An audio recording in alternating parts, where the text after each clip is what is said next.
नमस्कार मित्रांनो. मी डॉक्टर रुपाली जोशी. मी स्वागत करते आपल्या पहिल्या व्लॉगमध्ये तुमचं सगळ्यांचं.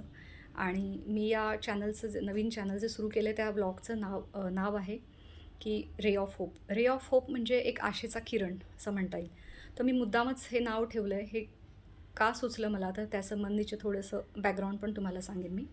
तर मुळात ज्याप्रमाणे अंधारामध्ये आपण चालतोय, अंधारामध्ये चालत असताना एखादा उजेड आला, एखादी कोणी आपला रस्ता दाखवला, उजेड दाखवला, बॅटरी दाखवली, तर ज्याप्रमाणे आपल्याला आनंद होतो, पुढचा रस्ता आपल्याला सहजपणे दिसतो, त्याचप्रमाणे मित्रांनो आपल्या आयुष्यातही असे कितीतरी प्रसंग येत असतात की ज्यामध्ये आपण दुःखी, असमाधानी असतो. तर माझा व्हिडिओच मुळात किंवा व्लॉगच मी मुळात अशा पद्धतीने मला सुचलं आहे की मी अशा व्यक्तींसाठीच केलं आहे असं म्हणू शकता की ज्या व्यक्ती सतत असमाधानी असतात, ज्यांच्या डोक्यामध्ये सतत निगेटिव्ह विचार चालू आहेत आणि निराशेचे विचार येत आहेत, आयुष्य संपवण्याचे विचार येत आहेत, आत्महत्येचे घातकी विचार येत आहेत. या सगळ्या गोष्टी ज्यांच्या व्यक्तींच्या आत्ता मनात सुरू आहेत, या सगळ्या व्यक्तींच्यासाठी मी हा व्लॉग करण्याचा प्रयत्न करते आहे. आणि उद्देश माझा एवढाच आहे की याद्वारे निदान तुमच्या मनातले विचार कमी व्हावेत आणि तुमच्या मनातले विचार कमी झाले तर पुढे जाऊन धोक्याचं जे पाऊल आहे ते कदाचित टळेल आणि तुम्ही चांगल्या मार्गाकडे वळाल. तुम्ही निगेटिव्ह विचार करणार नाही, कुठेतरी पॉझिटिव्ह विचार कराल आणि माझा उद्देश सफल होईल.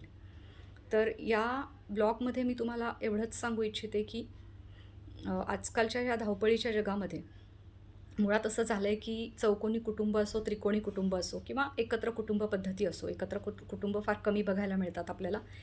पण ज्या त्रिकोणी आणि चौकोनी कुटुंब आहेत त्यात आईवडील नोकरी करणारे असतात.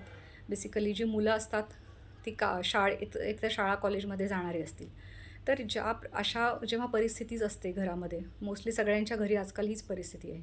तर एकत्र सगळेजणं येणं आणि जे संवाद साधणं ह्या ज्या गोष्टी आहेत, ह्या आज आपल्याला फार कमी बघायला मिळतात. पहिल्यासारखं संवाद होत नाही आहेत मुलांचे, आई-वडिलांचे किंवा नवरा-बायकोचे म्हणा. म्हणजे नातं कोणतंही असो, माझं एवढंच म्हणणं आहे की ते चांगलं फुललं पाहिजे. इथे जेव्हा या संवादामध्ये जेव्हा काहीतरी समस्या निर्माण होते, तेव्हा कदाचित तुम्हाला तुमच्या आयुष्यामध्ये सुद्धा निगेटिव्ह विचार येऊ शकतात. कारण एक्सप्रेस करायलाच आज जर व्यक्ती कोणी नसेल समोर, आपण जे बोलतोय ते जाणून घेणारच जर समोर कोणी नसेल, तर साहजिक आहे माणसाला एकटं वाटतं. माणसाचा एकटेपणा वाढतो, निगेटिव्ह विचार येतात, निराशेचे विचार येतात. तर माझा या ब्लॉगचा उद्देशच इतका आहे की हे विचार तुमच्या मनातले थोडेसे कमी व्हावेत आणि या माध्यमातून मी तुम्हाला थोडंसं एक छोट्या टिप्स देण्याचा प्रयत्न करणार आहे. माझ्या या ब्लॉगचं नाव आहे अ रे ऑफ होप, एक आशेचा किरण. तर जास्त वेळ न घालवता आपण आजच्या टिप्सकडे वळूयात. तर माझी सगळ्यात महत्त्वाची टिप आहे मित्रांनो तुमच्यासाठी, एकतर बी स्ट्रॉंग राहणं खूप गरजेचं आहे. काहीही परिस्थिती असो, जेव्हा तुम्ही स्ट्रॉंग राहाल, परिस्थितीचा सामना कराल, जेव्हा तुम्ही स्ट्रॉंग राहाल तेव्हा काहीही परिस्थिती असो, तुम्हाला काहीच त्याचा परिणाम होणार नाही आहे, निगेटिव्ह ना पॉझिटिव्ह. काही असो, मला ह्याला तोंड द्यायचं आहे. जेव्हा तुम्ही हा विचार कराल, तेव्हा आपोआपच तुम्हाला त्रास कमी होईल, तुमच्या लक्षात येईल हे, जेव्हा तुम्ही स्ट्रॉंग राहाल. ते एवढं सोपं नाही आहे, त्यासंबंधी पण मी तुम्हाला पुढे अजून सांगेन. पण आत्ता एवढंच लक्षात ठेवा, पहिले तुम्ही स्ट्रॉंग राहायला शिका, प्रयत्न करा, की एवढा मजबूत बनवा, की कोणी तुम्हाला मनाची शांती तुमच्या भंग करू शकणार नाही. एक चांगला सुविचार आहे हा, की स्वतःला एवढं मजबूत बनवा, की कोणीही तुमच्या मनाची शांती भंग करणार नाही. आणि दुसरी गोष्ट ही सांगेन मी तुम्हाला आज, की स्वतःवर विश्वास ठेवा. परिस्थिती काय आहे तुमच्यासमोर, निगेटिव्ह असेल, पॉझिटिव्ह असेल, मला माहीत नाही. पण जेव्हा तुम्ही स्वतःवर विश्वास ठेवता, तेव्हा आपोआपच पुढच्या गोष्टी सोप्या व्हायला सुरुवात होते. कारण तुमचा कॉन्फिडन्स वाढतो. जेव्हा तुमचा कॉन्फिडन्स वाढतो, तेव्हा कोणतंही काम तुम्ही अजून चांगलं इफिशियंटली करू शकता.